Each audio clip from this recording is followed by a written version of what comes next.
हमारे कुशवाहा जी को आमंत्रित करते हैं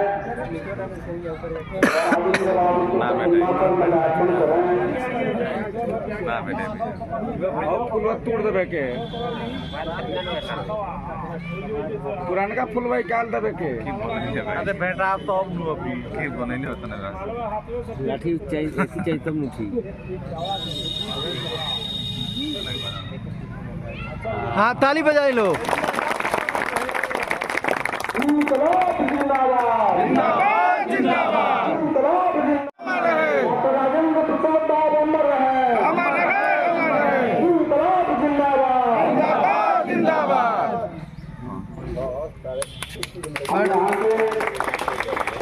भवन है वो भवन का निर्माण हो, जहाँ भी जमीन मिले इसके इर्द गिर्द में जहाँ भी जमीन मिले वहाँ अधिग्रहण करके और ब्लॉक का भवन।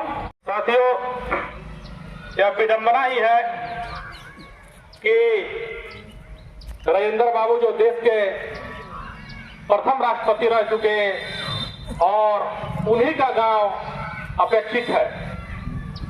यहाँ का जो खस्ता हाल है आप सभी लोग इस खस्ता हाल से वाकिफ है। आखिर 2005 में संभवतः यह ब्लॉक चालू हुआ, जीरादेई ब्लॉक 2005 में चालू हुआ, लेकिन आज तक भवनहीन है। किसी भी आदमी को किसी काम से अगर ब्लॉक आते हैं तो उनको खोजना पड़ता है कि भाई मेरा ब्लॉक किधर है, पीडीओ साहब किधर बैठते हैं, सीओ साहब किधर बैठते हैं, कृषि का जो ऑफिस है वो किधर है, पशुपालन वाला ऑफिस किधर है। एक है कहीं रेपुरा में है तो एक कहीं। बड़े बड़े दावे किए जाते हैं लेकिन धरातल पर देख लिया जाए तो सारे दावे खोखले नजर आते हैं। ये आपके सामने दिखाई दे रहा है। राजनीति हो रही है, हम उसको क्या कहें? जो गोद लेते हैं और गोद से कब उतार देते हैं और कौन विकास करते हैं, ये राजनीति है कि नहीं?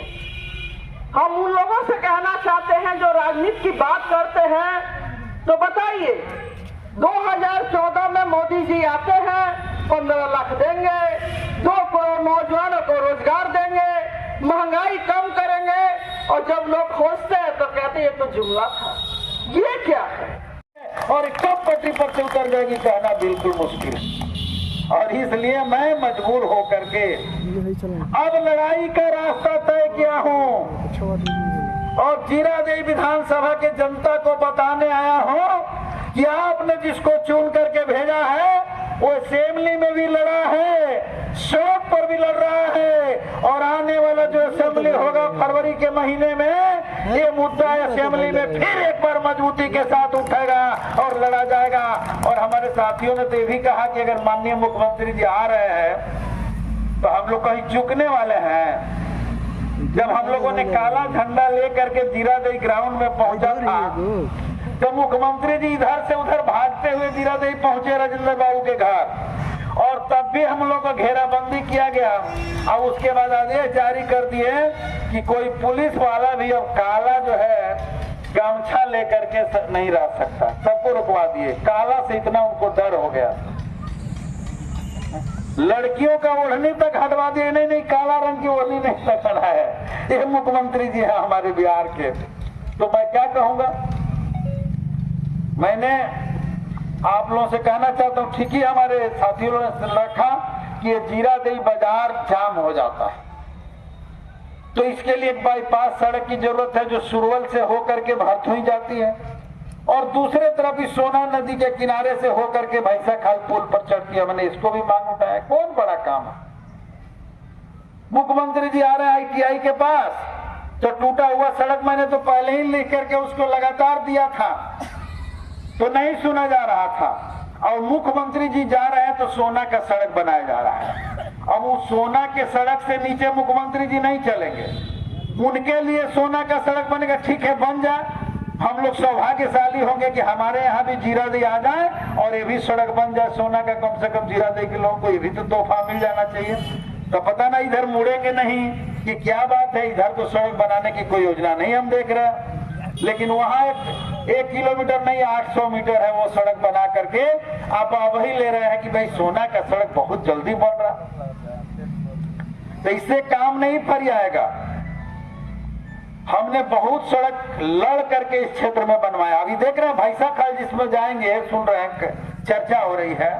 भैंसा खाल का तो जमीन डूबा हुआ था, पता नहीं था कोई का, किसी ने नहीं उठाया था कि भैंसा खाल में 1 इंची जमीन भी है सरकार की, सब कब्जा में था, वहां के बड़े लोगों कब्जा किए हुए थे। पहला बार असेंबली में भैंसा खाल के 84 एकड़ जमीन का मामला मैंने उठाया और जब यह बात सामने आई तो जांच करवाई गई और जांच के बाद तब जाकर वृद्धाश्रम से लेकर तमाम भवन और हमारे ही मांग पर वहां स्टेडियम बनने जा रहा है और हॉस्पिटल बन रहा है। तो ये तो हम लोग लड़ करके बनवाए हैं, ये हमारे फंड से नहीं, लेकिन हमने लड़ करके बनवाया है। और तमाम सड़कें जो जीरादेई के अंदर बड़ी बड़ी बनी है उसको हम लोगों ने बनवाया है। 13-14 किलोमीटर गड़ार से होकर के सकरा तक का सड़क बनवाया गया। सकरा बाजार से लेकर के खरगी यहाँ तक पिपरहिया तक वो भी सड़क बनवाया गया, खरगी रामपुर तक। तो कई सड़कें हम लोगों ने लड़ करके बनवाया है। अभी आप देख रहे हैं कुछ लोग इस पर हल्ला मचैले था, ये जो श्यामपुर जो पुल है उसके नीचे से एक सड़क आती है, लोग कहते ये कभियो नहीं बनेगा। अरे कहे हम बनवाएंगे, रेपुरा को भी जोड़े, पूर्वांचल को भी जोड़ दिया हम लोगों ने। और जब बनना शुरू हुआ तो कोई यहाँ के मुखिया जी सुन रहे हैं कि प्रचार कर रहे थे, 20 बेर गाड़ी दौड़ा रहे थे, कह रहे थे कि फलाना आदमी बनवा दिया, मैं नाम नहीं रखना चाहता हूँ। हमने कहा घबराइए नहीं, 3 दिन में फोन करके बोले कि बोर्ड लगाओ, और जब अमरजीत कुशवाहा का बोर्ड लग गया तब बोलती बंद हुई।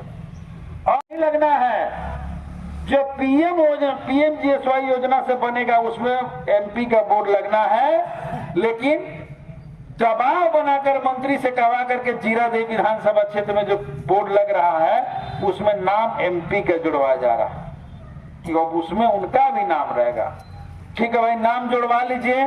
ये काम तो आपका नहीं है, काम तो हमारे लड़ाई का परिणाम है और हम लोग सब सड़क को बनवा रहे हैं।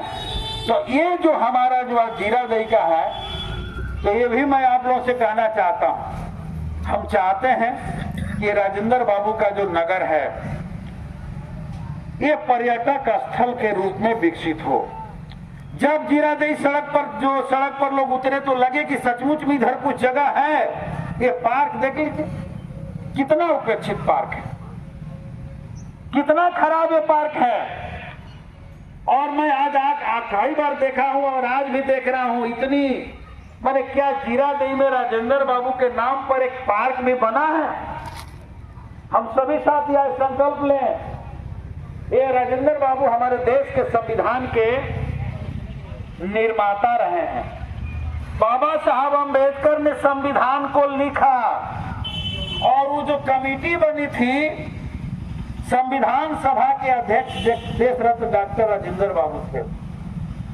हम सब लोगों को जरूर यहाँ पर अगले एक योजना जो हमारी चल रही है कि हिंदुस्तान में जो सरकार है वो संविधान को रौंद रही है। पिछले जब लोकसभा में हम लोगों ने कहा कि भाई संविधान बदल दिया जाएगा, तो कुछ लोग मजाक उड़ा रहे थे, कह रहे थे कि संविधान कैसे बदला जाएगा। इस बार संविधान दिवस के दिन सबसे ज्यादा भाषण भाजपा के लोगों ने दिया, संविधान संविधान संविधान, सही बार रखा। अरे संविधान तो एक किताब में है, आप लोगों को मैं कह रहा हूं समझ लीजिए, किताब है। तो संविधान लिख करके किताब में रखा गया है, तो किताब तो लागू नहीं ना होगा, आदमी ना लागू करता है उसको। तो संविधान किसके हाथ में है और जिसके हाथ में रहता है जैसे चाहेगा उसको लागू करेगा। जैसे मैं कहना चाहता हूं कि 1947 में ये मैसेज दे दीजिए, यह नियम बना कि हिंदुस्तान के कोई भी धार्मिक स्थल पर कोई भी सर्वे नहीं किया जाएगा, सिर्फ और सिर्फ अयोध्या को छोड़कर, अयोध्या को छोड़ करके। लेकिन तब संभल की मस्जिद का सर्वे का आदेश वहां का लोअर कोर्ट दे दिया, 5-6 लोगों की हत्याएं हो गई। अजमेर शरीफ दरगाह में खोदने की बात आ गई और अब हिंदुस्तान के अंदर जितने भी धार्मिक स्थल है, कहा जा रहा है कि सबके अंदर पुराना मंदिर है। तो ये जो हो रहा है, क्या ये संविधान के पक्ष में हो रहा है? इससे क्या मिलने जा रहा है हिंदुस्तान को? इससे यही मिलेगा कि भाई भाई आपस में लड़ जाएंगे, टकराव पैदा होगा, तनाव पैदा होगा। तो संविधान का किताब आप लेके पढ़ रहे हैं और संविधान का उल्लंघन कर रहे हैं। हमारे एक उन्हीं के पक्ष में काम करो। अभी बताइए कौन सा संविधान है? इसलिए मैं आप लोगों से कहना चाहता हूं कि संविधान रटने से नहीं होगा और संविधान का किताब केवल लेकर कहने से नहीं होगा। संविधान में जो बात लिखी हुई है उसको आप नहीं मान रहे हैं। हिंदुस्तान के भीतर लोकतंत्र और संविधान का रोज धज्जियां उड़ा रहे हैं। ये रोज घटनाएं हो रही है। इसलिए मैं राजेंद्र बाबू के इस प्रतिमा के समक्ष कह रहा हूं कि जहां कहीं भी संविधान पर हमला किया जाएगा, हम एक एक सिपाही खड़ा होकर के उस संविधान की रक्षा करने का काम करेंगे।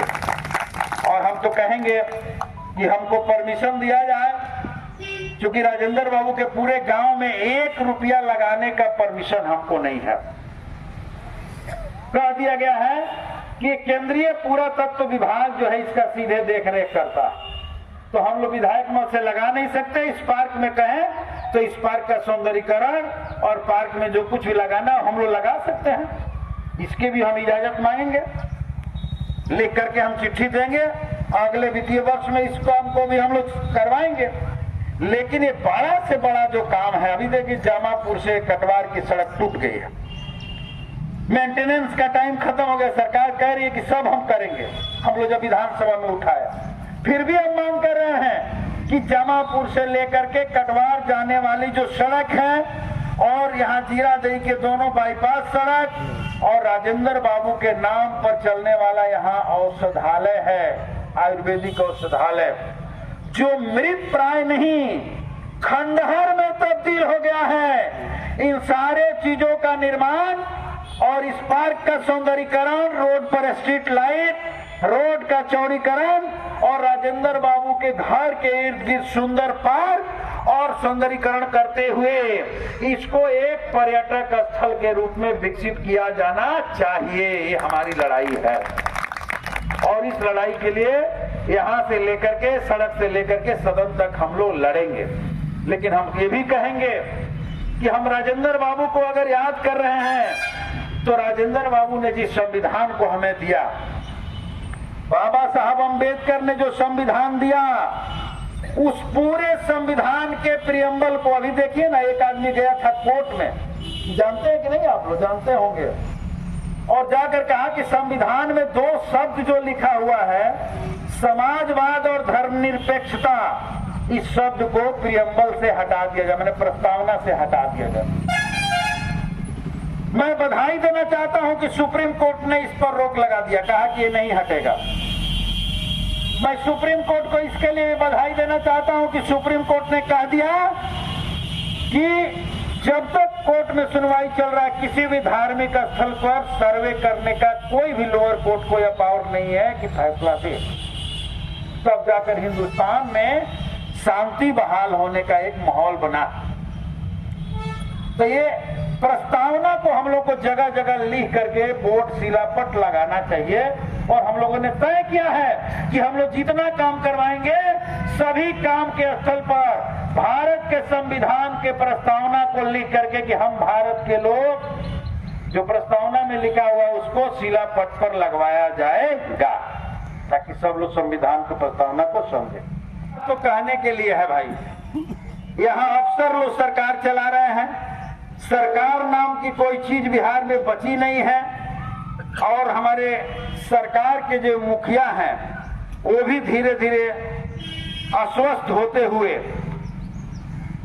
इस स्तर तक पहुंच गए हैं कि अब उनके बात को कोई अफसर मानने के लिए तैयार नहीं है। तो भाई एक तो ये बात है, दूसरे पूरे बिहार के भीतर जो उन्होंने वादा किया था, मैंने उसमें परिचय में दिया है कि झूठा वादा मांगी। ये वादा था कि हम बनवाएंगे, आपने नहीं किया। हमने मांग उठाया कि राजेंद्र बाबू का सम्मान हो, सम्मान इसलिए कि खाली अभी देखिए ना, डीएम साहब आए थे, फूलमाला चढ़ा के चले गए। 11 तारीख को महोत्सव मनाया गया, राजेंद्र महोत्सव मनाया गया, ये सब कुछ करके चले गए लोग। लेकिन उस महोत्सव के नाम पर एक खर्चा तो हो गया, पैसा तो लग गया, लेकिन यहाँ बना क्या है? कुछ नहीं। तो इसलिए हम आपसे कहना चाहते हैं कि ये सरकार पूरी तौर पे फेल्योर सरकार है। और हम लोगों ने जब मांग उठाया था, जैसे महागठबंधन की जब सरकार बनी थी, कि बिहार में जातीय गणना हो, जातीय गणना हुआ। जातीय गणना से जो रिपोर्ट निकल करके आया कि बिहार के लोगों को जो 90% जातीय गणना से आया कि पिछड़ी और दलित जाति की आबादी है, शेड्यूल कास्ट की आबादी है, तो इनको आरक्षण का जो सीमा है 49% पर बांध दिया गया है। इसको बढ़ाया जाना चाहिए और 65 पर हम लोगों ने करवाने के लिए उनसे पास करवाया था। भाजपा के लोगों ने इसको कहा कि हम लोग भी साथ हैं, हम लोग भी साथ हैं। साथ तो कहा, लेकिन संजोग देखिए कि जब दिल्ली में हम लोगों ने भेजा कि इसको 9वीं सूची में डाल दीजिए, तो भाजपा के लोगों ने उसे नहीं माना। मोदी जी ने कहा कि नहीं हम मानते।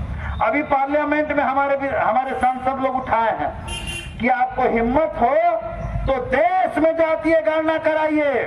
और हम लोगों ने इस असेंबली में उठाया, हमारे नेता तेजस्वी जी ने भी उठाया कि आप कह रहे हैं कि कोर्ट में मामला चला गया है, तो कोर्ट में चला गया है तो आपको कौन रोके हुए है? आप नया कानून ला करके इसके सीमा को बढ़ा करके 85% करके भेज दीजिए और दिल्ली सरकार को हिम्मत हो तो इसे पास कर दे। आरक्षण 85% मिलना चाहिए। अभी जो परीक्षा हो रहा है, आप क्या देख रहे हैं बिहार के भीतर? मर के लड़का जो है एग्जाम की तैयारी करता है रात दिन, और बिहार के भीतर पेपर लीक हो जा रहा है। अभी बीपीएससी का किस तरीके घटनाएं हुई, और हम तो देख रहे हैं कि अफसर का मन यहां तक बढ़ गया है कि छपरा के डीएम थप्पड़ मार रहे हैं। देख रहे हैं ना, थप्पड़ मार रहे हैं अभ्यर्थियों को, और उन अभ्यर्थियों को जो बीपीएससी के एग्जाम दे रहा है, कल अधिकारी बनने की स्थिति में है, उनको थप्पड़ चला रहे हैं। तो क्या कानून का राज है बिहार के भीतर? लाठी मिल रहा है, गोली मिल रहा है, थप्पड़ मिल रहा है। तो आपने आरक्षण भी नहीं दिया, उल्टे थप्पड़ मार रहे हैं। आपने कहा कि हम 2 लाख रुपया देंगे, किनको? जैसा देवेंद्र जी साथी बता रहे थे, और हम 2 लाख रुपया लेंगे। और यही नहीं, आपने कहा कि जो भूमिहीन है उनको जमीन देंगे, तो हम उनको जमीन भी लेंगे। और अभी जो है कुछ दिन में सर्वे करवा करके एक गरीबों को पक्का मकान लेंगे। अगर नहीं देते हैं तो बिहार से इस सरकार का हम लोग विदाई का भी रास्ता तय करेंगे। इसलिए हम राजेंद्र बाबू के इस मूर्ति के समक्ष ये संकल्प लेने आए हैं कि जब भी हमसे कोई पूछता है कि आप कहाँ से विधायक हैं, तो मैं बताता हूँ जीरा देश। अरे भाई, आप तो जीरा के राजेंद्र बाबू की महान धरती। हमने कहा कि ये राजेंद्र बाबू का सिर्फ धरती नहीं है, आजादी के लड़ाई के महान नायक राजेंद्र बाबू की धरती के साथ साथ ये शहीद उमाकांत सिंह की भी धरती है, जो 42 के आंदोलन में, भारत छोड़ो आंदोलन में, पटना सेक्रेटेरिएट के सामने 7 मूर्ति जो लगी हुई है अभी विधानसभा के समक्ष, उन्होंने झंडा फहराने के लिए जो अगली कतार में तिरंगा लेकर बढ़ते हुए एक शेर के तरह से दहाड़ते हुए जा रहे थे। विद्यार्थी जीवन में अंग्रेजों की गोलियों से छलनी कर दिया गया। वो शख्स उमाकांत सिंह किसी जीरादेई के धरती के लाल है। शहादत देने की भी धरती है, उमाकांत सिंह की भी धरती है, मौलाना मजरुल हक की भी धरती है। और हमारे इसी 42 के आंदोलन में इसी ठेपहा गांव के 2 बहादुर लोगों ने शहादत दी। एक